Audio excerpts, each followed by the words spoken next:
또 모세에게 이르시되 너는 아론과 나답과 아비후와 이스라엘 장로 70명과 함께 여호와께로 올라와 멀리서 경배하고 너 모세만 여호와께 가까이 나아오고 그들은 가까이 나아오지 말며 백성은 너와 함께 올라오지 말지니라. 모세가 와서 여호와의 모든 말씀과 그의 모든 율례를 백성에게 전하매 그들이 한 소리로 응답하여 이르되 여호와께서 말씀하신 모든 것을 우리가 준행하리이다. 모세가 여호와의 모든 말씀을 기록하고 이른 아침에 일어나 산 아래에 제단을 쌓고 이스라엘 12지파대로 12기둥을 세우고 이스라엘 자손의 청년들을 보내어 여호와께 소로 번제와 화목제를 드리게 하고 모세가 피를 가지고 반은 여러 양푼에 담고 반은 제단에 뿌리고 언약서를 가져다가 백성에게 낭독하여 듣게 하니 그들이 이르되 여호와의 모든 말씀을 우리가 준행하리이다.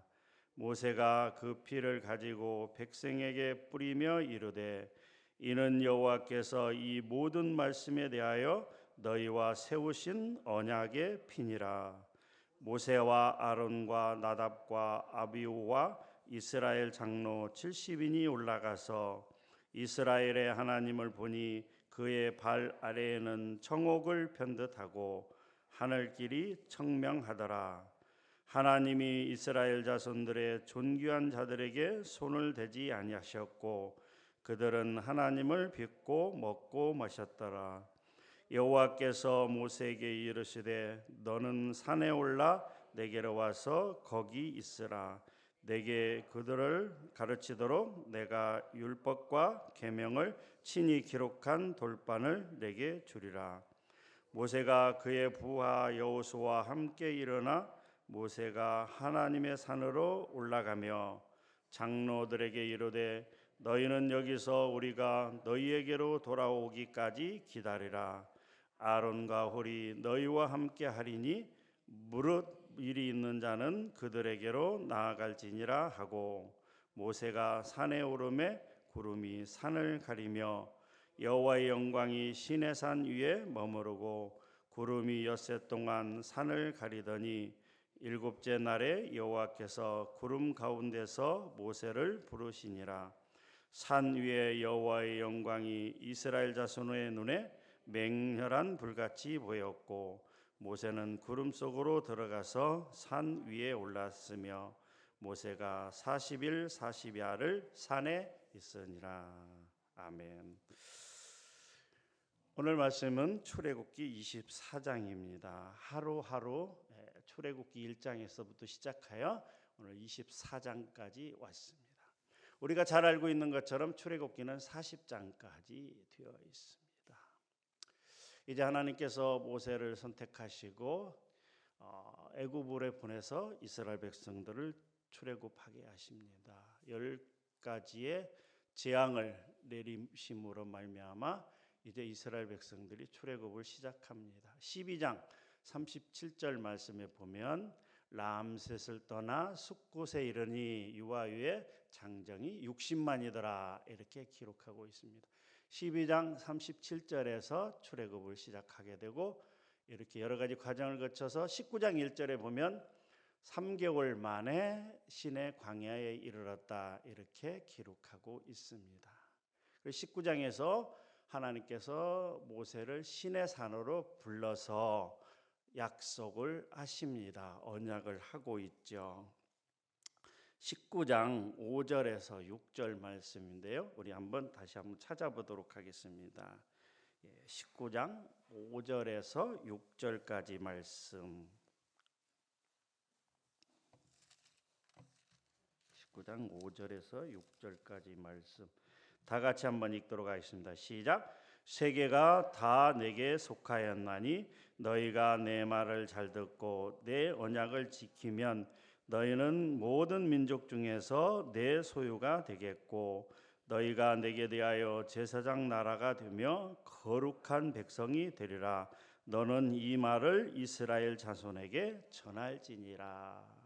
하나님 말씀에 순종하고 말씀대로 행하고 언약을 지키면 너희는 어떻게 해요? 모든 민족 중에서 내 소유가 되겠고 제사장 나라가 되며 거룩한 백성이 되리라. 즉 선민, 하나님이 택하신 민족에 대한 언약입니다. 이 19장에서 말씀하신 언약이 바로 24장에서 이스라엘 백성들과 하나님 간에 체결되는 내용입니다. 그래서 24장의 중요한 내용은 선민 언약의 체결이라고 말씀드릴 수가 있겠습니다. 그 전에 20장에서 하나님은 모세를 통해서 십계명을 주시고 21장부터 23장까지는 십계명과 관련된 그 중요한 세세한 내용들, 그런 율법들에 대해서 말씀해 주십니다. 그리고 24장에서 선민 언약을 체결한 다음에 25장 이후부터는 하나님이 이스라엘 백성들과 함께 하신다는 그 상징으로 성막을 세우라고 말씀하고 있습니다. 그것이 25장부터 31장까지 내용이고요.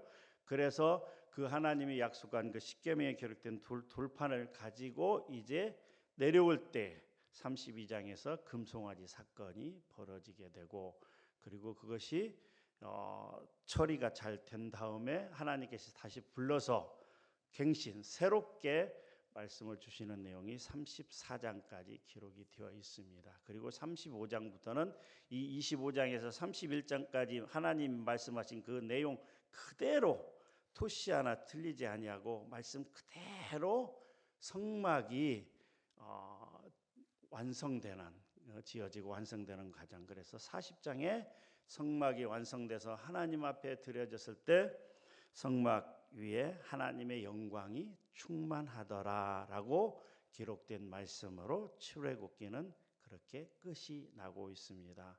그 중에서도 오늘 24장 말씀은 바로 이 선민 언약의 체결, 하나님과 이스라엘 백성 사이에 이스라엘 백성들이 하나님의 거룩한 백성이요 제사장 나라가 되는 그 말씀이 기록이 되어 있는 것입니다. 그리고 12절부터 18절까지 이하의 말씀은 다시 하나님께서 모세를 시내산으로 불러서 모세가 40일 40야를 산에 있으니라 라는 말씀으로 기록이 되어 있습니다.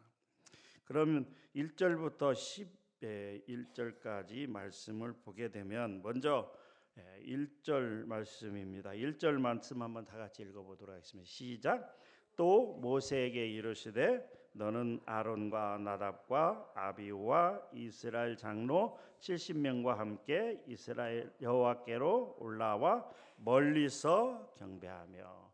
1절의 첫 번째 단어는 바로 또라고 하는 것입니다. 또라고 하는 것은 앞에 무엇이 있었고 그리고 또 뒤에 무엇이 있다라고 하는 어떤 접속사인 거죠. 앞서 20장에서 23장까지 말씀은 하나님께서 모세를 시내산으로 불러서 십계명과 그에 관련된 율법들을 말씀해 주고 있다라고 말씀을 드렸습니다. 그리고 나서 또 하나님께서 모세에게 이렇게 말씀합니다. 뭐라고요? 하나님 앞에 나올 때 누가 나오라고요? 모세와 아론과 나답과 아비후와 장로 70명만 하나님 앞에 올라와서, 그런데 멀리서 경배하고 너 모세만 여호와께 가까이 나오라 이렇게 말씀하고 있습니다. 구약 시대 때 이스라엘 백성들은 하나님의 허락 없이 하나님 앞에 나아갈 수가 없었습니다. 그래서 하나님 앞에 나아가기 위해서는 반드시 누구를 통과해야 되느냐? 제사장을 통과해야만, 하나님이 세운 제사장을 통해서만 하나님 앞에 나아갈 수가 있다라고 하는 것이죠. 그런데 사실 오늘 우리는 어떻게 해요? 우리 성도들은 언제든지 하나님 앞에 나아갈 수가 있습니다. 왜 그럴까요? 이것은 예수 그리스도께서 죄인들을 대신하여 십자가에 죽으심으로 그 보혈로 말미암아 하나님과 인간 사이의 장벽을 제거해 주셨기 때문입니다. 에베소서 2장 5절 말씀입니다. 허물로 죽은 우리를 그리스도와 함께 살리셨고 너희는 은혜로 구원을 받은 것이라. 우리가 하나님 앞에 자유롭게 언제든지 나아갈 수 있는 것은 바로 하나님의 은혜입니다. 우리는 하나님 앞에 나올 때 경외하는 마음, 두렵고 떨리지만 하나님을 존경하고 사랑하는 그런 경외하는 마음과 그리고 감사의 마음으로 나와야 되는 것입니다. 에베소서 3장 12절 말씀에도 우리가 그 안에서 그를 믿음으로 말미암아 담대함과 확신을 가지고 하나님께 나아감을 얻느니라라고 말씀하고 있습니다. 하나님 앞에 나올 때 구약시대 이스라엘 백성들은 하나님 앞에 나아갈 때 하나님의 허락 없이 나아갔다는 죽습니다. 그가 누구가 됐든지. 그래서 대제사장조차도 어떻게 해요? 지성소에 들어갈 때 끈을 매달아 가지고 나중에 전혀 미동이 없으면 어떻게 해요? 끌어내도록. 대제사장조차도 하나님의 허락 없이 나갔다가는 죽을 수가 있습니다. 이 말은 무슨 말이냐 하면 예수 그리스도의 그 공로로 말미암아 예수 그리스도께 그 십자가의 죽음으로 말미암아서 우리와 하나님 사이에 놓인 장벽이 허물어지고 화목 제물이 되신 예수 그리스도의 그 은혜로 말미암아 우리가 하나님과 장벽이 없어지고 우리가 언제든지 하나님 앞에 나아갈 수 있으나 그러나 거룩하신 하나님 앞에 나아갈 때는 함부로 나아가서는 안 된다라고 하는 것입니다. 구약시대의 성막 그것은 바로 오늘날의 교회입니다. 우리가 교회에 나올 때 그냥 아무 생각 없이 그냥 세상 가운데 살면서 죄 짓고 온갖 이런 그런 아무 생각 없이 나와서는 안 됩니다. 거룩하신 하나님 앞에 나올 때 우리가 어떻게 해요? 우리가 성결해지기 위해서 우리 죄악들이 씻어지기를 위해서 하나님 내가 잘못했습니다라고 하는 세리와 같은 그런 마음으로 하나님 앞에 나와야 된다라고 하는 것이죠. 왜요? 하나님은 거룩하시기 때문에. 물론 하나님께서 우리를 언제든지 자유롭게 나올 수 있도록 허락하셨습니다마는 우리가 하나님 앞에 나올 때는 그런 마음가짐으로 우리가 나와야 된다라고 하는 것이죠. 3절 말씀에 보면 모세가 여호와의 모든 말씀과 그 모든 율례를 백성에게 구하며 그들이 말하기를 우리가 준행하리이다 이렇게 답합니다. 7절에도 모세가 언약서를 가져다가 백성에게 낭독하여 듣게 하며 우리가 다 준행하리이다라고 약속하고 있습니다. 약속은 상호 간에 어떻게 해요? 응답이 있어야 체결이 되는 것입니다. 한쪽의 일방적인 것으로는 약속이 체결되지는 않습니다. 하나님께서 모세를 통해서 그렇게 말씀하셨을 때 이스라엘 백성들은 그렇게 준행하겠다고 잘 지키겠다고 약속을 합니다. 하나님의 말씀은 그저 읽고 그리고 듣고 그것으로 만족해서는 안 된다라고 하는 것이죠. 이 기록된 성경 말씀을 우리가 어떻게 해요? 준행할 때, 그 말씀에 순종하여 잘 지켜나갈 때 비로소 약속이 체결된다라고 하는 것이죠. 사랑하는 성도 여러분, 말씀을 그냥 듣고 읽는 데 지나지 아니하고 이 말씀을 지켜가기 위해서 애쓰는 저와 여러분들이 되기를 주님의 이름으로 축복합니다. 4절 말씀입니다. 4절 말씀 한번 같이 읽어보도록 하겠습니다. 4절 말씀입니다. 시작. 모세가 여호와의 모든 말씀을 기록하고 이른 아침에 일어나 산 아래에 제단을 쌓고 이스라엘 12지파대로 12기둥을 세우고 4절에 보면 모세가 여호와의 모든 말씀을 어떻게 해요? 기록하는 것이 중요합니다. 말로만 해서는 안 되고 그 약속을 어떻게 해요? 비로소 기록되어질 때 그 계약서를 쓸 때 바로 그 약속에 대한 효력이 발생할 수 있다라고 하는 것입니다. 당시 고대 근동에서는 어떤 약속을 체결한 후에 반드시 그것을 기록하는 것이 관례로 되어 있다라고 하는 것이죠. 이 말씀은 또한 오늘날 우리에게도 적용이 되는 말씀입니다.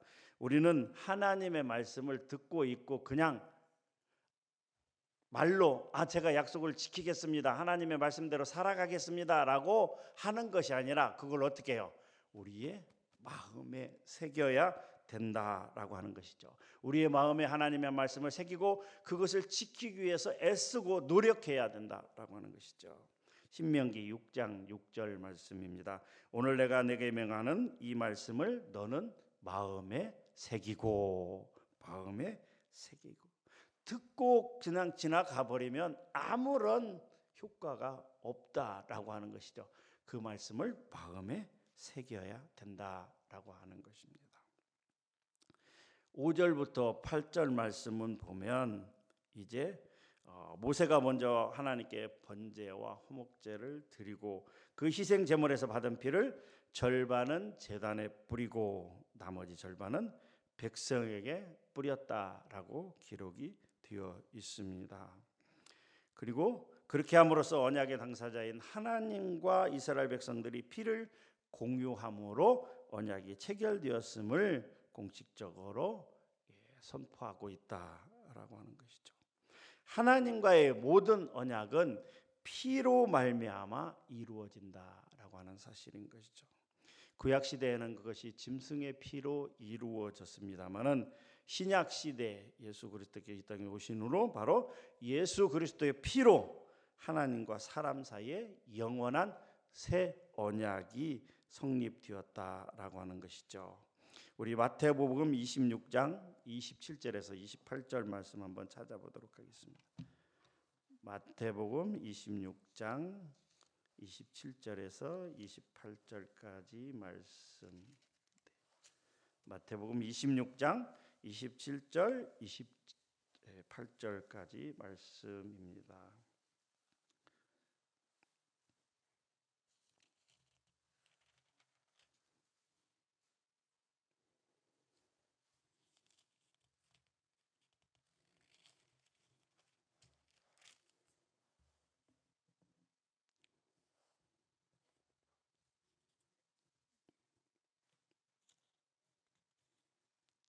마태복음 26장 27절에서 28절까지 말씀 다 같이 한번 읽어보도록 하겠습니다. 시작. 또 잔을 가지사 감사 기도하시고 그들에게 주시며 이르시되 너희가 다 이것을 마시라.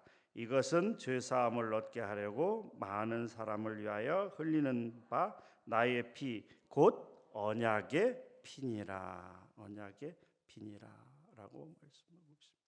하나님과 이스라엘 백성 사이에 언약의 체결은 바로 그 피를 통해서 완전히 이루어졌다라고 하는 사실인 것입니다. 그것이 구약 시대는 짐승을 잡아서 제사를 드림으로 그 피로 죄사함이 있었고 하나님과의 관계가 바로 정립되어졌지만 예수 그리스도께서 이 땅에 오셔서 십자가의 고난을 당하시고 그 피를 흘림으로 말미암아서 우리와 하나님 사이에 공식적인 하나님의 백성의 언약이 체결되었다라고 하는 것입니다. 그래서 우리는 그 피, 언약의 피, 예수 그리스도의 보혈을 의지할 수밖에 없다라고 하는 사실인 것입니다. 이제 말씀을 마치도록 하겠습니다. 출애굽기 24장의 중요한 내용은 바로 하나님과 이스라엘 백성들 사이에서 어떻게 해요? 공식적으로 이제 이스라엘 백성들은 하나님의 제사장 나라요 거룩한 백성이 되었다는 의식을 공식적으로 체결한 내용이라고 할 수가 있겠습니다. 그리고 나서 계속해서 성막이 지어지는 과정들, 그리고 하나님께서 가나안 땅으로 인도하시는 과정들, 그리고 계속해서 이어지는 과정들은 바로 하나님께서 이제 공식적으로 이스라엘 백성들을 하나님의 백성으로 인정했다라고 하는 것입니다. 우리도 또한 이스라엘 백성입니다. 영적인 이스라엘 백성입니다. 우리는 곧 하나님의 백성들이요, 우리는 곧 어떻게 해요? 하나님의 거룩한 선민이라고 하는 사실인 것입니다. 오늘 말씀을 정리해 보면 하나님 앞에 나아갈 때는 어떻게 해요? 경외하는 마음과 거룩한 마음을 가지고 나아가야 됩니다. 또 예수 그리스도의 보혈을 의지하는 그런 삶을 살아가야 됩니다. 그래서 하나님의 백성으로서 부끄럽지 않은 우리 교회 안에 있든지 교회 밖에 있든지 간에 우리가 오늘 하루를 살면서 하나님의 거룩한 백성으로 여러분 한 사람 한 사람이 하나님 보시기에 그리고 자기 자신이 보기에 또 세상 사람들이 보기에 부끄럽지 않은 당당한 그런 삶을 살아가는 저와 여러분들이 되시기를 주님의 이름으로 축복합니다. 좋으신 아버지 하나님 감사합니다. 오늘 출애굽기 24장 말씀을 우리가 같이 읽고 그 말씀을 나누었습니다. 하나님께서 공식적으로 이스라엘 백성들을 향해서 이제 언약을 체결하는 그리고 이스라엘 백성들이 그 말씀을 준행하고 마음에 새기고 그럼으로써 하나님의 거룩한 백성이 되는 모습들을 우리가 오늘 말씀을 들었습니다. 그렇습니다. 오늘 또한 우리가 하나님의 거룩한 백성으로서 하나님 보시기에 나 자신이 보기에 또 세상 사람들 그 누가 보기에도 부끄럽지 않은 하나님의 백성으로서 자랑스러운 당당한 그런 삶을 살아가는 우리 모두가 되게 하여 주시옵소서. 감사합니다. 예수님의 이름으로 기도하옵나이다. 아멘.